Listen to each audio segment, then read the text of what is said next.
Kung nagtitipid ka at naghahanap ka ng super affordable na ulam na sa halagang 5 pesos ay makakain ka na, puntahan mo itong Kanto Fried Chicken at Shanghai, na kung saan dito ka lang makakain na sobrang affordable at sobrang super mura at sulit pa sa bulsa, na kung saan sa halagang 5 piso ay makakain ka na. Ako po yung nagtitinda po ng manok, nagkakahalaga ng 5 piso at Shanghai po ganun din po ang halaga.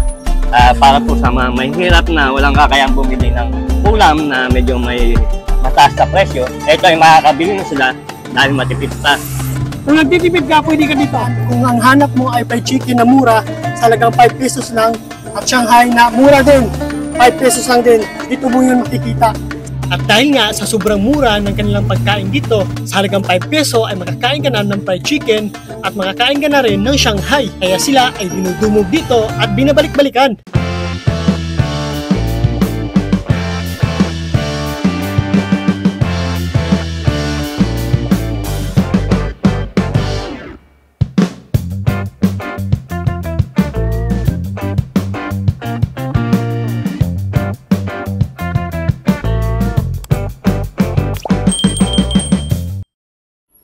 Hello mga ka-inspirasyon, andito po tayo ngayon sa tapat ng JMDC ng Giginto, Bulacan, na kung saan kung ang hanap mo ay fried chicken na mura, sa halagang 5 pesos lang, at Shanghai na mura din, 5 pesos lang din, dito mo yun makikita. Sa tapat lang po ng RS1, sa tapat din ng JMDC. So makikita nyo dito ang pwesto ni Kuya. Kanto fried chicken lang to, Kanto Shanghai, sa halagang 5 pesos. At dahil nga sa sobrang mura ng paninda ni Kuya, ilan naman kaya ang mauubos na Shanghai at fried chicken sa loob ng isang araw? Minsan, ang nakakabos ako ng 20 balot na ganito na Shanghai sa isang araw. Hanggang gabi na po yun. Inaabot ko ng halaga na itong Shanghai na ito sa 20 balot ay 4,000. Naluto na po. Meron pong umorder minsan hilaw. Binibili sa akin 200 isang balot. Isang balot na ganito marami po ay halaga po ito ay 200. Ang dami naman po nito ay 40 pieces. 40 piraso. Sa manok naman kumikita ko minsan na hanggang 2,000 o 1,800 ganyan, pinakamababa.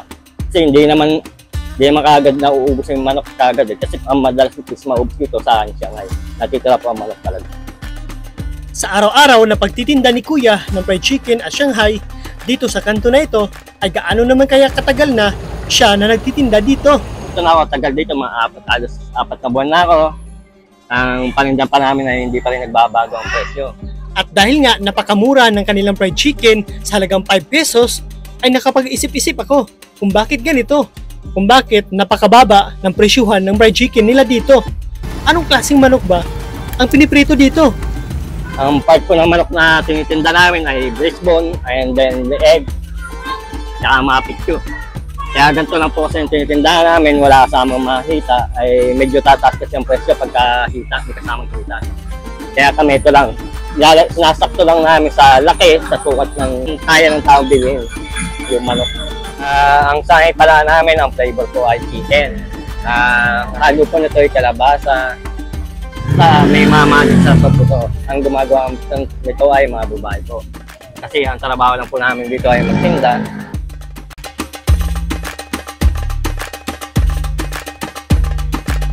At sa araw-araw na pagtitinda ni Kuya dito ng fried chicken at Shanghai, anong oras naman kaya siya magsisimula ng pagtitinda dito? Dumating ako rito minsan mga 10 o 10:30. Kasi inihintay pa to ginagawa pa nila to, binabalot pa nila yung Shanghai. Kaya ito ang medyo matagal sa amin. Kaya tas biyahe pa namin, medyo malayo kami. Dahil sa Pandi kami dito, ibang lugar to, kaya medyo malayo ang pwesto namin. Pag maaga ako nakarating, marami kagad akong customer dito kasi alas 10 pa naglalabasan yung mga customer dyan sa kabila. Dito sa pupunta, naghahanap na ng Shanghai yun. Kasi mga estudyante yung mga nag-aaral, dito na rin pupunta, naghahanap ng manok. Kaya pagdating ng 10 hanggang 11, hanggang 12, medyo marami na akong customer yun. Marami na nakapila rito.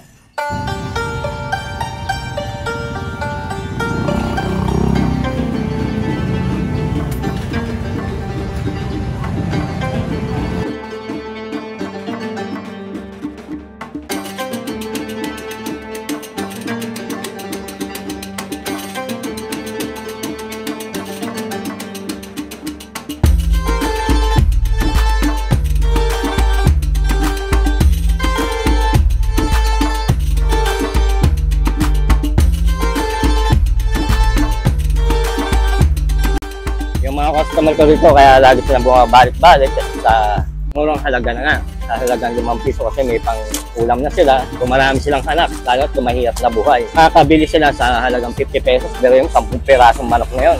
Ganon din sa Shanghai. Malaking tipid na yun sa pamilyang mahirap na buhay.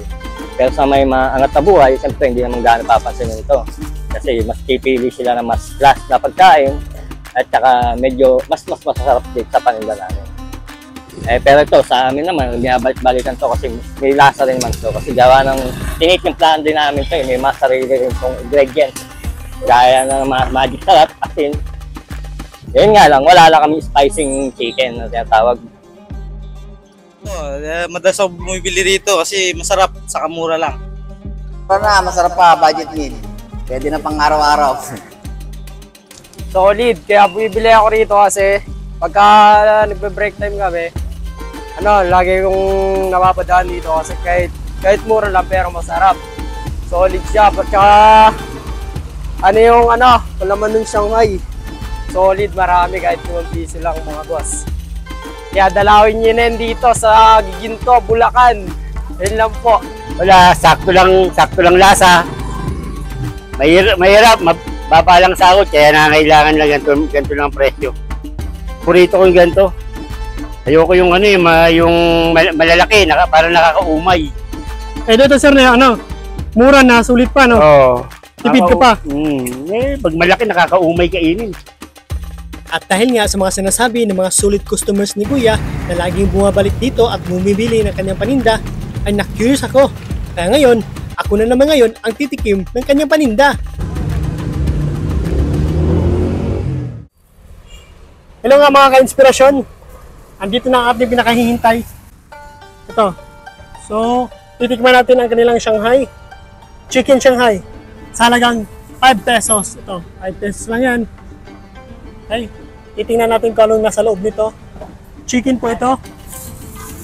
At ito, mainit. Ito rin. Chicken din to. Sa halagang 5 pesos. Titikman natin. So, ilagay ko muna. Ito yung unahin nating tikman mga ka-inspirasyon. Ang kanilang chicken. So, 3 klase po ang meron sila dito na chicken. Kadalasan na ginagamit nila dito na binibenta na sa halagang 5 pesos ay breast bones, neck, tsaka leg. Yun. So, sa halagang 5 pesos lang. Yun yung klase ng chicken na dito sa halagang 5 pesos. So, ganito po siya kalaki. So, mainit. Ayan. Medyo mainit po siya kasi kakahain lang. Ayan. So, titikman natin. Titingnan natin. Ayan. Ayan. Ayan. So, ito po ay best po ito nakuha natin. So, titikman natin, no? Wala siyang sausawan.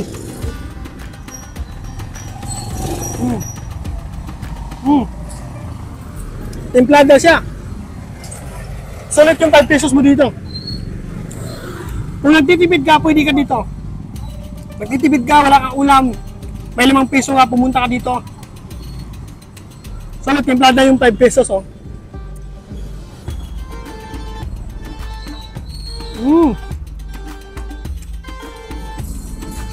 Ito na yung magtataka. Buto-buto nga ito. Pero meron naman siyang laman. Solid yung 5 pesos mo.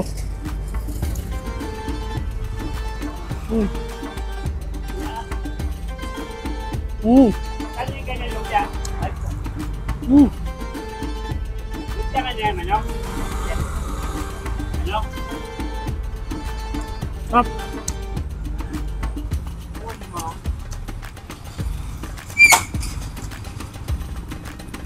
Ang ganda nila. 5 pesos din. Tingnan natin. Wow! Tingnan mo. Meron siyang kalabasa. Sulit oh. Malaman. May laman yung niya. 5 pesos. Hindi ka magsisisi. Sa mga nagtitipid dyan, punta po kayo dito. Sa Hariswan lang po, Giginto, Bulacan. Tapat na po sa ng GMDC. Yung may store dito. Opo. 5 pesos lang, oh. Sulit. Kung nagtitipid ka, yung 100 mo dito, marami nga.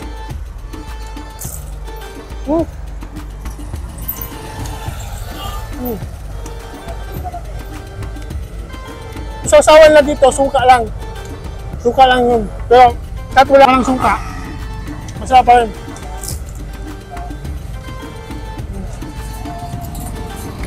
Masarap.